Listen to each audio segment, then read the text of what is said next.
아니, 하라는 운동은 안 하고 내 딸에게 도대체 뭔 짓을 시키고 있는 거야? 술집 접대부 교육을 시키는 거야 뭐야?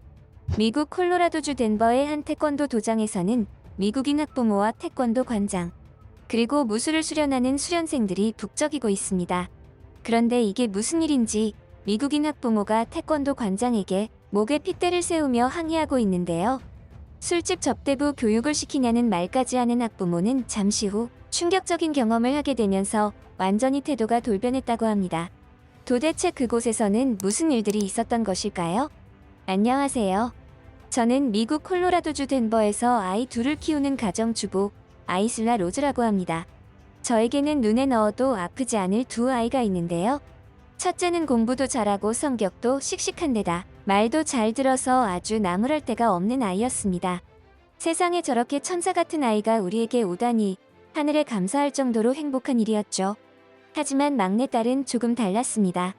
저에게는 아주 골칫거리와 같았고 하루에도 몇 번씩 막내딸 때문에 스트레스로 쓰러질 것 같은 상황들이 벌어졌죠. 심지어 어떤 날은 지가 갖고 싶은 장난감이 있는데 그걸 사주지 않는다고 떼를 쓰길래 제가 달래려다가 뺨까지 맞았다니까요. 아무리 어려도 그렇지 이건 좀 심한 거 아닙니까? 그렇다고 제가 저 어린 딸을 고소를 할 수도 없잖아요. 또 반대로 제가 딸에게 손찌검이라도 해봐요. 미국에서는 그런 짓을 한다면 바로 감옥에 가게 될 겁니다. 그러니 제가 미치고 팔짝 뛰지 않고서는 베길 수가 없었던 것이죠. 이러지도 저러지도 못하니까 저 녀석의 버르장머리만 고칠 수 있다면 무슨 짓이든지 할 수 있을 것만 같았습니다. 아무리 훈육을 해보려고 이리저리 정보를 얻어 시도해보았지만 아무런 소용이 없더군요. 게다가 최근에는 또다시 막내딸 때문에 엄청난 스트레스를 받는 실정입니다. 태권도 배우게 해줘. 난 무조건 배울 거야. 다른 친구들도 새로 생긴 태권도 학원에 간다고 했단 말이야. 태권도 배우게 하는 게 좋아? 아니면 콱 내가 가출해버리는 게 좋아? 그러니까 나도 무조건 배우게 해줘.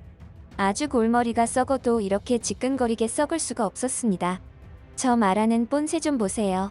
아주 자기 엄마한테 협박하는 식으로 말하는 거. 저 아이를 도대체 어쩜 좋을까요? 말이나 곱게 하면 모르겠지만 말과 행동이 일치하니까. 네? 언행일치는 좋은 거 아니냐고요? 전 지금 농담할 처지가 아니랍니다. 학원이야 얼마든지 보내줄 수 있지만 왜 하필 저런 무술학원이냐 이 말입니다. 안 그래도 말괄량이에 자기 엄마 뺨까지 후려친 전적이 있는 아주 불량스러운 저 아이에게 무술학원까지 다니게 하는 게 맞는지 고민이었죠. 저는 단지 우리 막내딸을 평범한 또래의 소녀들처럼 만들고 싶은 것뿐이었습니다. 요즘 시대에 남자 여자 이런 게 어디 있느냐고 하시는 분들도 있으시겠지만 제 생각은 달랐습니다. 성별이 나뉘어 있는 것은 다 이유가 있다는 쪽이었거든요. 최소한의 남자는 남자가 할 수 있는 일이 있고 반대로 여자는 또 여자 나름대로 할 수 있는 일이 있다고 생각했습니다. 그게 정상이고 세상의 이치라고 말이에요. 주위에서는 딸아이가 나이를 조금씩 먹어가면서 바뀌게 될 것이라고 위안을 해주지만 여전히 저는 불안했습니다. 도대체 쟤는 커서 뭐가 되려고 저러는 거지? 아들이었으면 격투기라도 시키겠지만 이건 뭐. 솔직히 저는 무술을 배우는 학원이라고 하면 남자애들만 다니는 곳으로 생각했습니다. 물론 호신용으로 여자도 배워서 나쁠 것은 없겠지만 제 딸은 그렇지 않아도 난폭한 말괄량이었기에 무술까지 익히면 엄마인 제가 관리하기가 더욱 힘들어질 것으로 생각했죠. 하지만 딸의 성격을 잘 알기에 저 정도 협박 발언까지 하면서 떼를 쓰기 시작했다는 것은 반드시 하고 싶다는 의미라는 것을 잘 알고 있었습니다. 계속 거부하다가는 무슨 사달이라도 날 것 같더라고요. 그래서 결국 생각을 좀 해보자는 것으로 넌지시 상황을 넘기기는 했습니다. 그리고 동네 학부모들의 모임이 있는 날 아줌마들에게 조언을 구하기 시작했죠. 어휴, 말도 마세요. 우리 아들내미 쿵푼가 뭔가 무술하는 학원에 보내놨더니만 난리도 그런 난리가 없어요. 멀쩡하던 애가 아주 미쳐서 날뛰더라니까요. 지가 무슨 격투기 선수라도 되는 양 학교에서 싸우고 말썽 일으키고 아주 문제아가 다 됐어요. 그래서 저는 당장에 그만두게 했죠. 대부분의 학부모 어머니는 좋은 영향보다는 좋지 않은 부정적인 영향에 대해서 집중했습니다. 더구나 한 학부모는 원래 착하던 아이가 무술학원에 보내놨더니만 아주 불량배가 다 됐다는 무서운 이야기까지 하는 바람에 충격을 받기도 했죠. 이거 이러다가 우리 막내딸이 조금 더 머리가 굵어지면 불량 서클 같은데 들어가는 건 아닌가 몰라. 이번에는 무슨 수를 써서라도 반대해야 하는 걸까? 해답을 구하기 위해 조언을 구했지만 돌아온 것은 혼란뿐이었습니다. 더더욱 헷갈리고 고민되고 걱정되었죠. 역시나 제 생각대로 무술학원에 아이를 보내는 것은 부정적인 영향이 더욱 크다는 판단이었습니다. 그러한 조언을 듣고 도저히 막내딸을 무술학원에 보내지는 못하겠더라고요. 그래서 최대한 딸아이를 설득하여 이번에는 이 녀석의 뜻을 좌절시키려고 노력했습니다. 화도 내보고 달래도 보고 설득도 해보고 아주 등에 땀이 나더라고요. 아이 키우는 게 이렇게나 힘든지 몰랐습니다.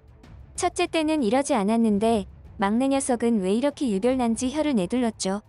하지만 역시나 딸아이는 근처에 생긴 태권도장이 아니면 그 어떤 것도 필요 없다며 완전히 막무가내로 저에게 어필을 했습니다. 딸은 태권도 학원에 완전히 꽂힌 모양이었죠. 그게 아니면 그 어떤 타협점도 없는 듯했습니다. 결국 자식 이기는 부모 없다고 했나요? 저는 기어이 막내딸이 원하는 대로 근처에 새로 생긴 태권도 도장에 보내기로 결심했죠. 솔직히 될 대로 되라는 심정이었습니다. 이러나 저러나 매한가지라고 생각했어요. 하지만 그런 제 생각은 시간이 지날수록 서서히 변해갔습니다. 긍정적으로 변했던 게 아니라 오히려 부정적으로 말이에요.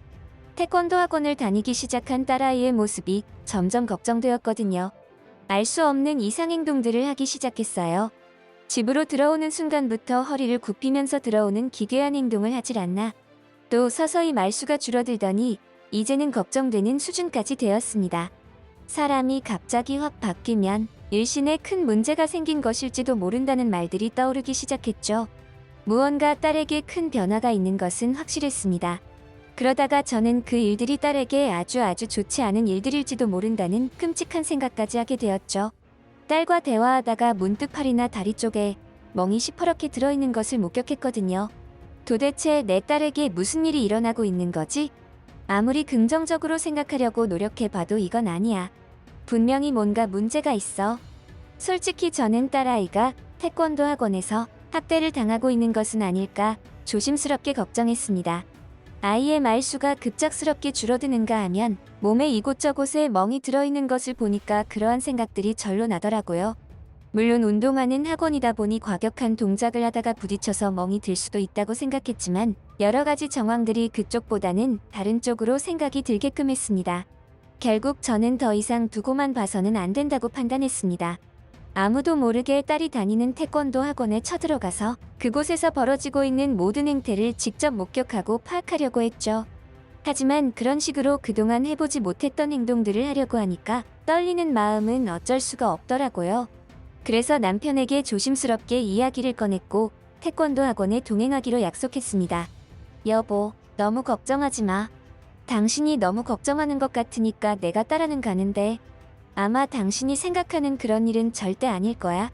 저를 안심시키려는 남편은 최대한 긍정적으로 이야기를 하는 듯 했지만 그럼에도 저는 전혀 진정이 되질 않았습니다. 만에 하나라도 그곳에서 우리가 모르는 어떠한 학대들이 이루어졌다면 저는 도저히 참을 수가 없을 것 같았죠. 벌써 손이 부들부들 떨리고 심장이 쿵쾅거리는 것이 심호흡을 해야만 조금은 진정이 되는 상황이었습니다.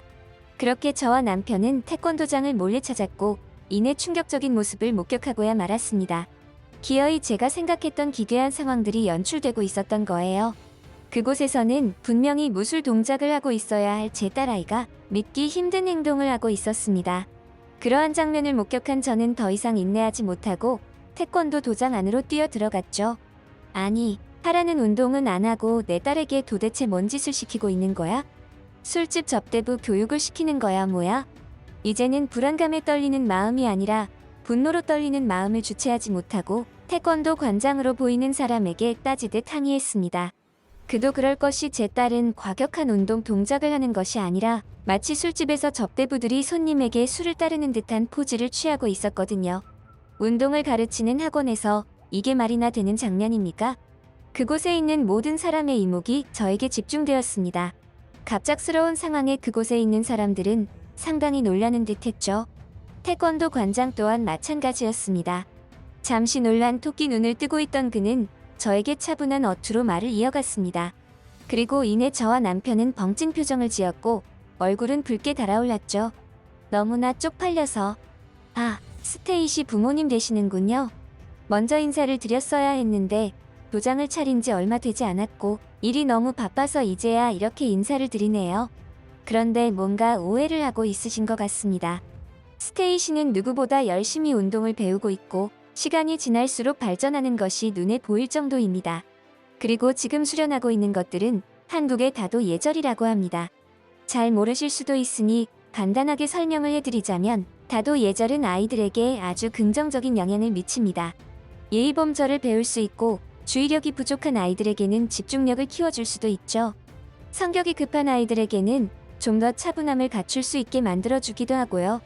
차를 마실 때 자세는 정좌하고 눈은 앞 사람을 직시하는 것을 삼가하며 언행은 조용하게 상대방의 말이 끝나면 조금 후에 시작하고 손은 공손하게 할 것이며 차를 마실 때도 소리를 내서는 안 됩니다. 이러한 형식적인 예절이 반드시 따라야 하는 것은 아니지만 이 과정에서 분명히 아이들이 얻을 수 있는 긍정적인 효과들이 많습니다. 아이들뿐만 아니라 성인들에게도 말이죠. 아버님, 어머님께서도 시간이 되시면 아이들과 함께 다도 예절을 배워보시죠. 쉽게 흥분하는 분들도 3개월이면 부처가 된답니다. 알고 보니 제 딸이 하던 행동들은 술을 접대하던 것이 아니었습니다. 한국의 전통 차를 따르던 것이었죠. 그것이 일명 다도 예절이라는 것이었는데 그제야 그곳에서 무언가를 열심히 따르는 행위를 하던 아이들의 모습을 보니 사뭇 날리는 모양새가 아닌 정중하고 무거우면서도 차분한 느낌으로 차를 따르고 있다는 것을 알게 되었죠. 그날 이후 우리는 태권도장에 한 번씩 초대되곤 했습니다. 우리 딸이 승급 심사를 하는 날이면 그 모습들을 지켜보게끔 해주는 관장님의 배려였죠. 제 딸이 직접 따라주는 한국식 차를 받고 한국식 전통 절까지 받을 때는 정말이지 감격스럽더라고요. 제 딸의 다소 못하면서도 절도 있는 모습들을 보자면 마음속 깊은 곳에서 무언지 모를 감격스러움이 샘솟는 기분이었습니다. 지금은 그 천하의 말괄량이 막내딸 녀석이 어찌나 어른스럽고 유해지고 착해졌는지 한 번씩 이게 진짜 내 딸이 맞나 싶은 생각마저 드는 요즘입니다.